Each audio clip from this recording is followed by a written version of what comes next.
கேரளா சமையல். கேரளா சமையலில் நம்ம சுண்டக்காய் குழம்பு தான் பண்ண போகிறோம். வாங்க எப்படி செய்யலாம்னு பார்க்கலாம். ஃப்ரெண்ட்ஸ், நம்ம சுண்டக்காய் குழம்பு பண்ணுறதுக்கு 250 கிராம் நான் சுண்டக்காய் எடுத்திருக்கேன். ஒரு உரலோ இல்லை ஏதாவது ஒரு பாத்திரத்தில் மாற்றிக்கோங்க. நான் இது மாதிரி எனக்கு இந்த பாத்திரத்தில் இடிக்கிறது ஈஸியாக வரும். இது மாதிரி சேர்த்துட்டு இது மாதிரி லைட்டாக இது மாதிரி உரல் இருக்குது பார்த்தீங்களா, இஞ்சி பூண்டுலாம் தட்டி எடுப்போம் பார்த்தீங்களா, அதை வச்சு லைட்டாக அப்படி தட்டினீங்கன்னா போதும். நமக்கு தவிர எந்த அளவுக்கு லைட்டாக உடஞ்சி வருது பார்த்தீங்களா, இந்த மாதிரி உடஞ்சி வரும். இருக்கிறதெல்லாம் இது மாதிரி தட்டி எடுத்துக்கோங்க. இங்கே பாருங்கள், நமக்கு தட்டும் போதே எந்த அளவுக்கு உடஞ்சி இருக்கிற விதையெல்லாம் வெளில வருது பாருங்கள். நீங்கள் காய் எடுக்கும் போது எப்பயுமே பார்த்தீங்கன்னா, நான் உங்கள்கிட்ட ஒன்று காட்ட பார்த்துக்கோங்க, இந்த மாதிரி இருக்கிற வெள்ளையாக இருக்குது பாருங்கள், இந்த மாதிரி எடுக்கணும் காயெல்லாம்.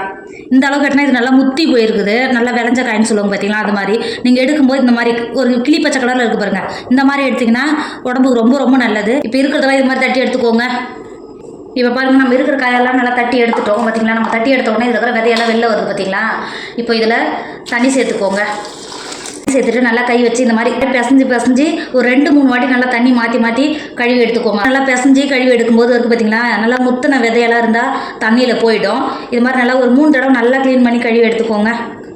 இப்போ பாருங்கள், நல்லா கழுவி எடுத்து வச்சுட்டு இப்போ இது ஒரு வச்சுக்கோங்க. இப்போ ஒரு மிக்சர் எடுத்துக்கோங்க. இதில் ஒரு 3 டேபிள் ஸ்பூன் தேங்காய் சேர்த்துக்கோங்க. 1 டேபிள் ஸ்பூன் பெருஞ்சீரகம் சேர்த்துக்கோங்க. இப்போ ஒரு 4 டேபிள் ஸ்பூன் தண்ணி சேர்த்துக்கோங்க. தண்ணி சேர்த்துட்டு மிக்ஸி மூடி நல்லா பேஸ்ட்டு போல் அரைச்சி எடுத்துக்கோங்க. இப்போ பாருங்கள், நான் அரைச்சது இந்த அளவுக்கு நல்லா பேஸ்ட்டு போல் இருக்கணும். இப்போ இது ஓரமாக வச்சுக்கோங்க. ஃப்ரெண்ட்ஸ், அடுப்பில் ஒரு பால் வச்சுக்கோங்க. இதில் 2 டேபிள் ஸ்பூன் எண்ணெய் சேர்த்துக்கோங்க. எண்ணெய் சேர்த்து எண்ணெய் நல்லா சூடாகிடுச்சு. நம்ம ஏற்கனவே கழுகி எடுத்து வச்சுருக்கோம்ல சுண்டக்காய், அதோட சேர்த்துக்கோங்க. சேர்த்துட்டு இந்த எண்ணெயிலே நல்லா கலர் மாதிரி வர்றதுக்கு நல்லா வதக்கிக்கோங்க. நல்லா கலர் மாதிரி வர்றதுக்கு நல்லா வறுத்துக்கோங்க சுண்டைக்காயை. ஃப்ரெண்ட்ஸ், இப்போ பாருங்கள், சுண்டைக்காய் எந்த அளவுக்கு நல்லா வருந்து எந்த அளவுக்கு நல்லா கலர் மாதிரி வந்துருக்கு பார்த்தீங்கன்னா. இப்போ இதை வேறு ஒரு பாத்திரத்துக்கு மாற்றிக்கோங்க. இப்போ குழம்பு பண்ணுறதுக்கு அடுப்பில் ஒரு சட்டி வச்சுக்கோங்க. இதில் 2 டேபிள் ஸ்பூன் நீங்கள் எண்ணெய் சேர்த்துக்கோங்க. எண்ணெய் சேர்த்து எண்ணெய் நல்லா சூடாகிடுச்சு. 1/2 டேபிள் ஸ்பூன் வெந்தயம், 1/2 டேபிள் ஸ்பூன் கடுகு சேர்த்துக்கோங்க. அது கூடவே 1/2 டேபிள் ஸ்பூன் உளுந்து, 1/2 டேபிள் ஸ்பூன் ஜீரகம் சேர்த்துக்கோங்க. 2 காஞ்ச மிளகா சேர்த்துக்கோங்க. கடுகு, ஜீரகம், உளுந்து எல்லாம் நல்லா பொரிஞ்சு வந்துருச்சு. 10 சின்ன வெங்காயத்தை தோல் நீக்கி வச்சுருக்கேன், அதை உள்ள சேர்த்துக்கோங்க. அது கூடவே பெரிய சைஸ் வெங்காயத்தை நல்லா பொடியாக கட் பண்ணி வச்சுருக்கேன், அதையும் உள்ள சேர்த்துக்கோங்க. ஒரு கைப்பிடி அளவு பூண்டு சேர்த்துக்கோங்க. 1 டேபிள் ஸ்பூன் உப்பு சேர்த்துக்கோங்க. சேர்த்துட்டு வெங்காயம் நல்லா சாஃப்டாக வதங்க வரைக்கும் நல்லா வதக்கிக்கோங்க. ஃப்ரெண்ட்ஸ், இப்போ பாருங்கள், வெங்காயம் நல்லா கலர் மாதிரி நல்லா வதங்கி வந்திருக்கு. 2 டேபிள் ஸ்பூன் குழம்பு மிளகாத்தூள் சேர்த்துக்கோங்க. அது கூடவே 1 டேபிள் ஸ்பூன் காஷ்மீர் மிளகாத்தூள் சேர்த்துக்கோங்க. 1/2 டேபிள் ஸ்பூன் மல்லித்தூள் சேர்த்துக்கோங்க. சேர்த்து கொடுத்துட்டு நல்லா கலந்து கொடுத்துக்கோங்க.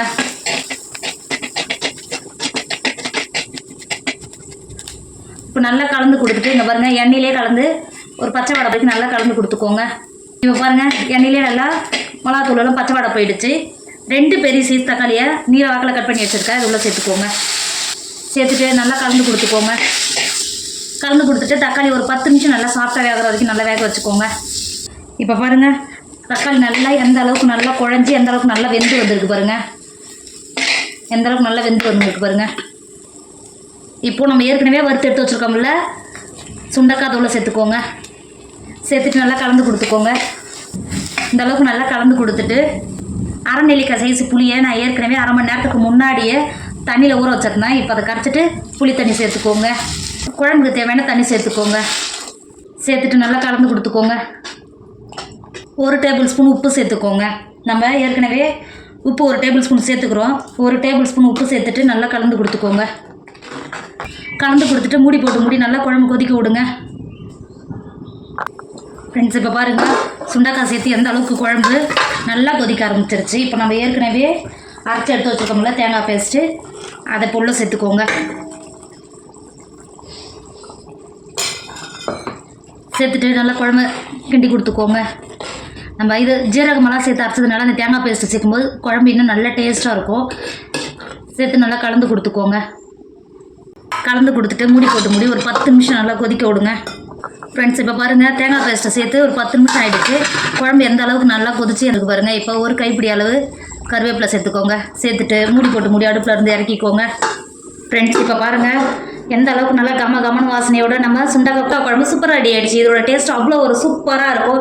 பார்க்கவே எவ்வளோ ஒரு சூப்பராக இருக்கும் பார்த்தீங்கன்னா, டேஸ்ட்டும் அவ்வளோ ஒரு சூப்பராக இருக்கும். இந்த சுண்டக்காய் சாப்பிட்றதுனால உடம்புக்கு ரொம்ப ரொம்ப ஆரோக்கியம். குழந்தைங்களுக்குலாம் தாராளமாக செஞ்சு கொடுங்க. கசப்பாக இருக்குனால யோசிக்காதீங்க, கசப்பாலாம் இருக்காது. கண்டிப்பாக நான் செஞ்சு மாதிரியே செஞ்சு பாருங்கள். வீட்டில் இருக்க எல்லாருக்குமே ரொம்ப ரொம்ப பிடிக்கும், விரும்பி சாப்பிடுவாங்க.